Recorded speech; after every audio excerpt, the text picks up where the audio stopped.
प्रणाम दोस्तों। आज आप सब देख रहे होंगे कि जहांगीरपुरी में जो हिंसा हुई दिल्ली में, उसमें बुलडोजर चलाया जा रहा है।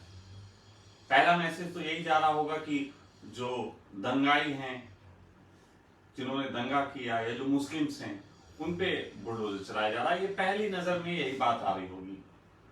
और आज आपको कोई मीडिया नहीं दिखाएगा कि वहां जो बुलडोजर चला उसमें कुछ हिंदू भी होंगे, कुछ और लोग भी होंगे। वो मीडिया आपको बिल्कुल नहीं दिखाएगा।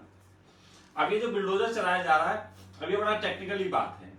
आप चिल्लाते रहिए कि ये बुलडोजर चलाया जा रहा है और जो आतंकी हैं उन पे चलाया जा रहा है, जो मुस्लिम हैं, जो दंगाई हैं, उन पे चलाया जा रहा है। लेकिन असली बात यह है कि ये बुलडोजर अतिक्रमण हटाने के लिए चलवाया जा रहा है। और ये ऐसा ही जो है मध्य प्रदेश में भी हुआ था, जहां पे लोगों को बहुत सारे मकान तोड़ के खाली करवाई गई थी जगह। और आप अगर सोचते हो कि ये दो जगह बुलडोजर चल रहा है, बाकी वहां भी ऐसा पड़ा है, ऐसी खबरें आएंगी, बिहार शहर में खबरें आएंगी, वहां अवैध कॉलोनी है, वहां अवैध निवास है। धीरे धीरे सबका नंबर आएगा, सब पे बुलडोजर चला जाएगा। और आप कमाल की बात देखिए कि अभी आप ये भी न्यूज देख रहे होंगे कि सुप्रीम कोर्ट ने उस पे जो है रोक लगा दी है, बुलडोजर पे वो नहीं चला सकते। और सुप्रीम कोर्ट ने कहा है कि यथा स्थिति बरकरार रखी जाए। अब यथा स्थिति का मतलब होता है जो टूट गए हैं वो तोड़ दिए गए हैं, जो बच गए हैं उनको बचा दिया जाए। लेकिन सुप्रीम कोर्ट के इस आदेश के आने के बाद भी जो है बुलडोजर वहां पे चल रहा है और सब कुछ तोड़ा जा रहा है। कोई बात नहीं, एक दो दुकानें छोड़ भी दी जाएंगी, एक आध मकान बच जाएगा, एक आध खोखा बच जाएगा, तो इतना चिंतित होने की आपको जरूरत नहीं। लेकिन ये जो पूरे देश में अब ये चलने वाला है, ये एक नई चीज शुरू हुई है। और ये नई चीज नहीं है, असल में है तो ये बहुत पुरानी, जिसके बारे में आपको हम बताएं बहुत बार, लेकिन आप माने नहीं। असल में आप फिर भी नई आ जाते हैं, नई समझाते हैं तो नई बात आपको ज्यादा समझ में आएगी। तो अभी ये एमसीडी का है।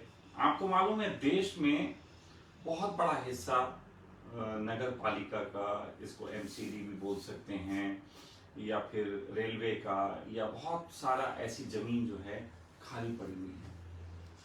और बहुत सारी जमीन ऐसी है जो लोगों को किराए पे दे दी गई, या उस पर अवैध कब्जे हो गए, या सरकारों ने उसे लीज पे दिया, जिसकी लीज की अवधि पूरी हो गई, नहीं खाली किए। तो ये सारी चीजें अब एक बड़ा माहौल बना के तैयार किया जाएगा नेताओं के द्वारा कि इसे गिराओ। इसके लिए दंगों का सहारा लेना पड़ेगा, दंगों का सहारा लिया जाएगा। भीड़ का सहारा लेना पड़ेगा तो भीड़ का लिया जाएगा। पोल्यूशन का सहारा लेना पड़ेगा तो पोल्यूशन का लिया जाएगा। कहीं पे शोर लाउड स्पीकर का सहारा लेना पड़ेगा तो वो भी सहारा लिया जाएगा। लेकिन धीरे धीरे ये सारी जगहें खाली करवाई जाएंगी। आप सोच रहे होंगे बड़ी अच्छी बात है, हमारे देश में देखो कितना सुधार हो रहा है, क्या डेवलपमेंट है, और इस डेवलपमेंट के तहत ये सब चीजें होनी चाहिए। और इन सब के पीछे 70 सालों की वो सरकार है जिसने लोगों को इस तरीके के कब्जे करने दिए। बीजेपी तो अच्छा काम कर रही है, खाली करवा रही है। और आप गजब की बात देखिए, इस खाली कराने में आपके केजरीवाल जी भी बीच में नहीं आ रहे। केजरीवाल जी का कोई आदमी वहां बीच में नहीं गया। माना कि देश में बहुत जगह अतिक्रमण है, बहुत जगह अवैध कब्जे हैं, लेकिन उन अवैध कब्जों को हटाने का एक ढंग है। हमारे मूल अधिकारों में, मौलिक अधिकारों में यह चीज आती है कि यदि हटाना है तो पहले आप उन्हें जो है नोटिस दीजिए। नोटिस देने के बाद यदि वो कोर्ट से स्टे ले लेते हैं तो केस करिए, केस जीत जाइए तब हटाइए। तो ये पूरा प्रोसेस है। लेकिन इस प्रोसेस को मानने की किसी को जरूरत है नहीं, और इस प्रोसेस के बारे में सबको पता है। लेकिन दंगों के नाम पे 2 दिन के अंदर यहाँ पे ये जगह पूरी जहांगीरपुरी में खाली करवा दी गई। अब खाली करा के होगा क्या? मेन प्रश्न है कि खाली भी करा दी, पूरे देश में खाली कराई जाएंगी, होगा क्या? असल में होगा ये कि अब इन जगहों पे कोई ऐसी चीजों का निर्माण कराया जाएगा जो कॉम्प्लेक्स टाइप के होंगे, कुछ दुकानें टाइप की होंगी, या हो सकता है कि प्राइवेट कंपनियों को दे दी जाए, या पहले दुकानें बनवाएगी सरकार, अपने तरीके से निर्माण करवाएगी, जिसके लिए विश्व बैंक से लोन लेगी। बाद में वो सारी जगहें जो हैं वो किराए पे दे दी जाएंगी 99 साल के पट्टे पे प्राइवेट कंपनियों को। बोलो, ताली बजाओ, खुश हो। खैर, दुखी भी हो तो कोई परेशानी की बात नहीं, क्योंकि इस दुख से जब आप ग्रसित होते हैं बहुत ज्यादा, तो आपको भगवान को याद करना पड़ता है। और आजकल के दौर में राम से अच्छा भगवान कौन हो सकता है। तो सरकार ने उसकी भी व्यवस्था की है कि जब आप दुखी हो तो आपके लिए मंदिर निर्माण करवा दिया है कि आप वहां जाके अपनी प्रार्थना कर सकते हैं। दूसरी तरफ हमारा एक और मंदिर भी है जिसको न्यायालय बोला जाता है, न्याय का मंदिर। न्याय के मंदिर के संबंध में एक मैं आपको बात बता देता हूं कि अब टीवी चैनलों पे ये बहुत अच्छा दिखाया जाएगा, जैसे सुप्रीम कोर्ट का आदेश, बुलडोजर की थमी रफ्तार, सुप्रीम कोर्ट नेताओं की बेलगाम जो है कब्जेदारियों पर रोक लगाएगा, ऐसे ऐसे बातें आएंगी। तो इससे क्या होगा? इससे ये होगा कि पढ़े लिखे लोग, अच्छे लोग, गरीब लोग भी जो नहीं पढ़े हैं, वो सुप्रीम कोर्ट का या हाई कोर्ट का दरवाजा खटखटाएंगे, उनसे अपील करेंगे। यही तो चाहते हैं नेता। नेता कब चाहते हैं कि तुम उनके दरवाजे जाके भूख हड़ताल करो, उनके दरवाजे जाके तुम अपने कचरे को फेंक दो या उनकी गाड़ियों के आगे लेट जाओ। ऐसा तो नेता चाहते नहीं। नेता चाहते हैं कि तुम सुप्रीम कोर्ट जाओ, नेता तुम पे अत्याचार करे। अत्याचार करने से पहले वो सुप्रीम कोर्ट नहीं जाता, लेकिन आप पे अत्याचार करने के बाद आपको सुप्रीम कोर्ट जाना बताया जाता है। जैसे कि हम अगर चाहें कि अभी जाके सरकार के खिलाफ धरना प्रदर्शन करें तो हमारे ऊपर एक लॉ लागू होता है, शांतिपूर्वक तरीके से आप धरना प्रदर्शन करिए, लेकिन पुलिस आपके ऊपर शांतिपूर्वक तरीके से लाठीचार्ज कर सकती है, इसके बारे में नहीं बताया जाता। आपको शांति सिखाई जाती है, लेकिन आपको ये बताया जाता है कि पुलिस से हम दमन करेंगे। अभी आप देखो, एक महामारी की साजिश चल रही है, कितने मजेदार साजिश है। और वो साजिश के तहत उनको जरूरत है दो चीजों की। पहला प्रशासन की जरूरत है, दूसरा जरूरत है डॉक्टरों की, क्योंकि प्रशासन आपको दबाव बना के बताएगा कि आपको ये सब कहना मानना है, मास्क लगाना है और सुई लगानी है, और डॉक्टर आपको बहुत वैज्ञानिक तरीके से बताएंगे, वैज्ञानिक कारण बहुत सारे, वो वैज्ञानिक कारण दिखा के बताएंगे। और साथ साथ मीडिया आपको जो है वो अच्छे अच्छे फोटो, वायरस का एक सुंदर सा फोटो बनाएगा भयभीत करने वाला, और उसके माध्यम से बनाएगा। तो अब ये तीन चीजें हैं, चौथी जुडिशरी हो जाती है।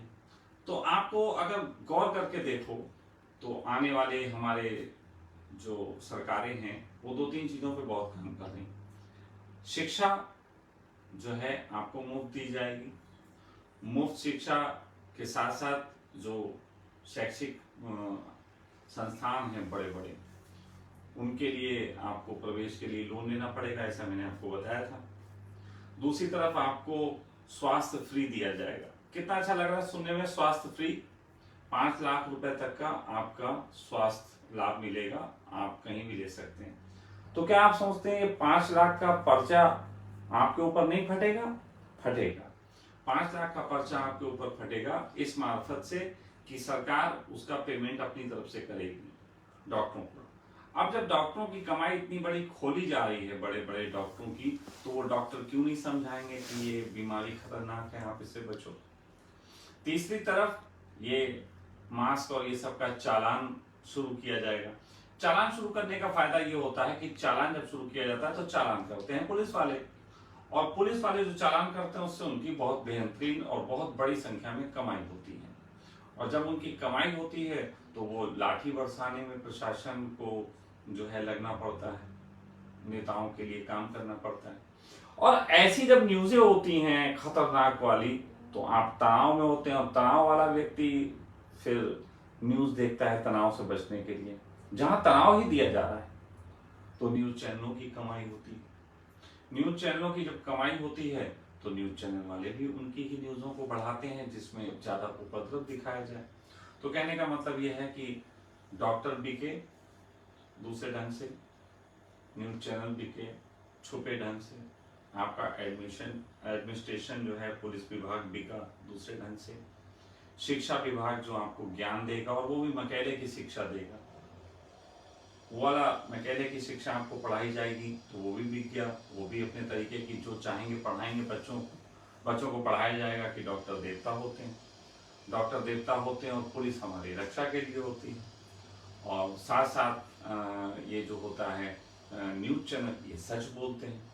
आपको मालूम है यूट्यूब पे अगर कोई चैनल डाल दे यूक्रेन की खबर का कि यूक्रेन में कोई गलत खबर आप देते हैं तो आपका चैनल बंद किया जा सकता है, ये लॉ है यूट्यूब का।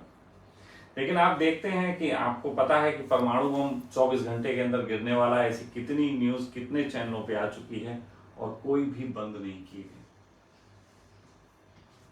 मैं सब आपको क्यों बता रहा हूं, किस लिए बता रहा हूं? सर बात तो यह है कि मैं अपना ज्ञान झाड़ रहा हूं, ज्ञान झाड़ के आप लोगों को बस अपना लाइक और शेयरिंग बढ़वा रहा हूं। आप बढ़ा रहे हो, बढ़ाते रहो। बहुत समय से ऐसा हुआ है कि जब जब मैंने कोई अच्छी बात कही तो उस पे लोगों ने वाहवाही की। मैंने बहुत पहले एक शेर कहा था और उसको अभी जल्दी बच्चों ने डाला था, वो शेर दोबारा कह देता हूँ कि आए जो महफिलों से मेरे शेरों पे दाद, लगता है कोई गलत राह पा गया हूँ। ताली बजी तो लगता है मदारी हुआ हूँ मैं, ऐसी नहीं थी चाह कहाँ आ गया हूँ। दोस्तों मैं आपको लाइक के लिए नहीं आकर्षित करता, मैं आपको शेयर करने के लिए भी आकर्षित नहीं करता। लाइक और शेयर इसलिए कहता हूँ कि इस मार्फत कम से कम ज्यादा लोगों तक बात पहुंचे और थोड़े से वो लोग निकल के आए जो अवेक हों। देखो सिस्टम जिस तरफ बढ़ गया है और ये सब बढ़ा है उन बैंकिंग साजिशों की वजह से, जिन साजिशों के तहत आपके देश को लोन से दबा दिया गया। आजकल के नेताओं के पास एक मजबूरी है कि नेता बनने में करोड़ों रुपए वो खर्च करते हैं, क्योंकि जिसका प्रचार नहीं होता उसको तो आप जिताते नहीं, निर्दलीय को आप क्यों जिताओगे।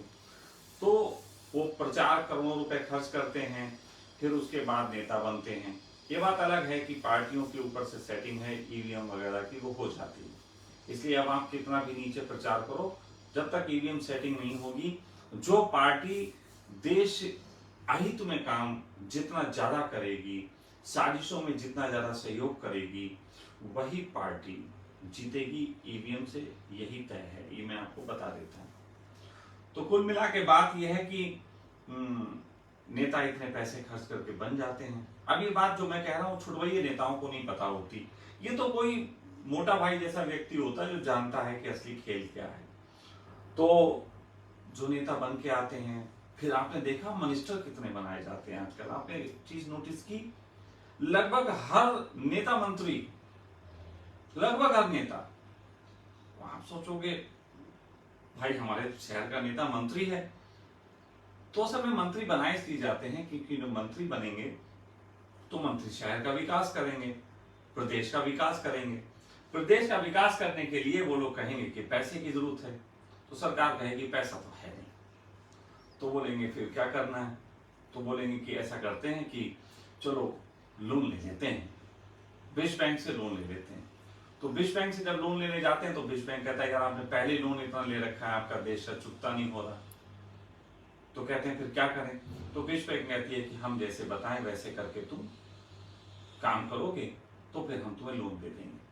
कहते हैं बताइए, कहते हैं तो आप अपने डॉलर को जो है सस्ता कर दो, मतलब डॉलर का रेट जो है वो बढ़ जाएगा, रुपया आपका सस्ता हो जाएगा। तो इससे क्या होगा, बोले इससे ये होगा कि विदेशी निवेश आपके आसानी होगी, विदेशी निवेश ज्यादा लोग आपको करेंगे। बोले वाह वाह अच्छी बात है, आपने कितनी अच्छी बात समझाई। बोले फिर आप टैक्स बढ़ा दो थोड़े से, और टैक्स बढ़ाने से क्या होगा, टैक्स बढ़ाने से पैसा आएगा तो उससे आप निपटा पाओगे ना हमारे देश का पैसा, तो वो निपटाने के लिए बात होगी, तो वो भी मान ली जाती शर्त। फिर तीसरा होता है कि निजीकरण को बढ़ावा दो। अब निजीकरण को बढ़ावा देने में बड़ा अच्छा खेल है। आपने देखा होगा हमारे देश में एक तो अडानी थे जिनके पिताजी ने बड़ी मेहनत करके इतना सब कुछ बनाया है ना, अंबानी सॉरी, और एक अभी आए हैं अडानी, अभी कुछ दिन पहले ही आए, पता नहीं कहां से पैसा आया इनके पास। असल में ये सब पैसा भी जो है वो विश्व बैंक की ही जो सहायक बैंक हैं वो ऐसे लोगों को इन्वेस्ट करते हैं, ऐसे लोगों को इन्वेस्ट करके सरकार के मार्फत उन लोगों को सपोर्ट करवाते हैं जिससे वो देश को ज़्यादा से ज़्यादा लूट सके, और उन लोगों के मार्फत से बहुत बड़ा संख्या में वो धन नोचते हैं। असल में धन नोचना नहीं है, वो सीधे सीधे गरीबों को नोचना है, हम लोगों को नोचना है, हम लोगों को परेशान करना है, इतना परेशान करना है कि हम लोग उनकी हर बात मानने को राजी हो जाएं, और ऐसा ही होगा। आज की स्थिति जो आ गई है, उस स्थिति में दो चीजें ही मुझे नजर आती हैं। पहली तो नजर आती है सीधे सीधे इन लोगों के खिलाफ हथियार उठाए जाएं, क्योंकि शांतिपूर्व आंदोलन से कुछ होता नहीं। 1 लाख लोगों ने, किसानों ने 1 साल तक शांतिपूर्वक आंदोलन करके देख लिया, उनकी कोई मांग पूरी नहीं हुई और टाल के उनको घर भेज दिया गया। आपको कुछ टकैत और डिकैत जैसे जो है वो नेता नजर आ जाते हैं, जिनकी बातों पे आप साल भर तक हंस के अपना समय बर्बाद किए थे।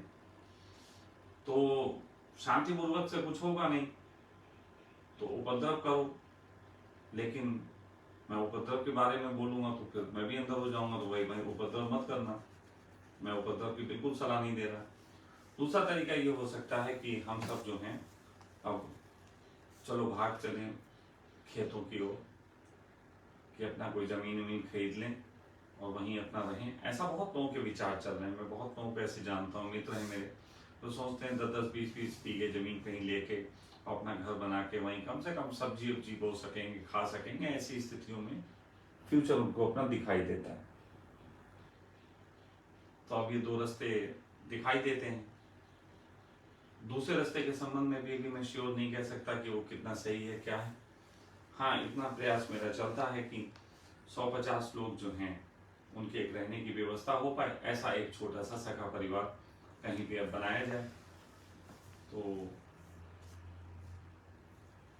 अब आज जहांगीरपुरी हिंसा पे दोबारा वापस लौटते हुए मैं एक बात आपसे कहना चाहता हूं। अब गलियां, सड़कें और ना जाने क्या क्या बिकने की तैयारी हो रही है। ये जो जहांगीरपुरी है, जो खाली हुआ है, अगर आने वाले साल 2 साल में यहाँ पे आपको किसी प्राइवेट कंपनी के बढ़िया से शोरूम्स ना दिखाई दें, या कुछ और चीज़ें, हो सकता है उनकी कुछ और प्लानिंग भी हो जो मैं भी पकड़ ना पा रहा हूँ, तो आप मुझसे शिकायत कर सकते हैं। साल 2 साल तक कम से कम जो है शिकायत ना करें और मेरी बात पे चिंतन करें और गौर करें। आपको बचाने ना प्रधानमंत्री आएगा, ना मुख्यमंत्री, ना उनका कोई प्यादा, वो सिर्फ आपको लड़ाने आएंगे, आपको तकलीफ पहुंचाने आएंगे। और उन्होंने जो बातें कही थी उनमें कुछ बातें हमें स्वयं समझनी पड़ेंगी। जो लिखते थे, जैसे कहते थे 2 करोड़ हम लोगों को रोजगार देंगे, तो असल में कहीं ऐसा तो नहीं था उन्होंने ये कहा हो कि 2 करोड़ लोगों को हम बेरोजगार करेंगे। ऐसी कोई चीज अब हमें स्वयं समझ लेनी पड़ेगी। हम मतलब उनकी भूलों को, उनकी बातों को जो वो खुल के नहीं कह पाए, है ना, जो दिल में उनके थी और वो कहे कुछ और रहे थे, अब हमें खुद ही उनके दिल की आवाजें सुननी पड़ेंगी कि उनके दिल की आवाजें क्या है। आज मैंने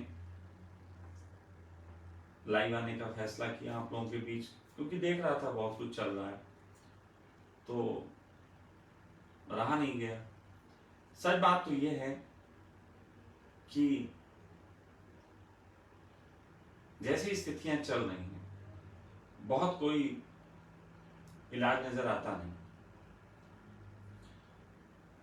और मैं कहूं कि चलो दोस्तों, ऑनलाइन क्रांति करते हैं, 8 PM क्रांति से जुड़ते हैं, कुछ करते हैं, ऐप बनाया, सब कुछ करा, तो उसमें फिर आप लोगों को मेरे वीडियो में बियर का गिलास दिखाई देता है, हुक्का दिखाई देता है, किसी को मेरा पिज्जा दिखाई देता है, शिकायतें होती हैं। हम असल में आपस में इतने टूट चुके हैं। अगर मैं सोचूं कि इस 135 करोड़ के देश में मैं 1 लाख लोगों की मांग भी की थी, बहुत छोटी मांग थी, और शायद इसीलिए की थी कि इतने लोग तो समझ पाएंगे चीजों को।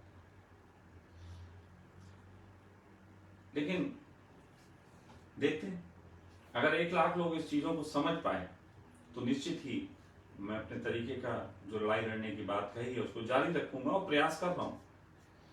लेकिन अगर ऐसा नहीं आप कर पाए तो निश्चित जानिए कोई भविष्य नहीं है। आप सड़कों के आंदोलन करके देख लीजिए।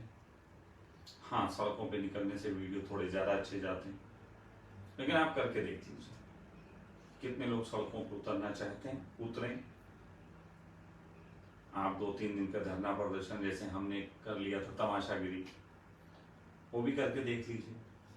कौन नेता आपकी सुन लेता है मैं मान लूंगा। उस समय मास्क के लिए और उसके लिए आंदोलन किए, थोड़े दिन के लिए दिल्ली सरकार ने हटाए, चुनाव होने वाले थे, बोले देखो देखो हट गए, हमारे आंदोलन की वजह से हट गए। आ गया, फिर आ गया, नमस्कार। मास्क नहीं, तुम अपने मुंह पे जो है चमड़ा लगाओ, चुप हो जाओ। प्रणाम।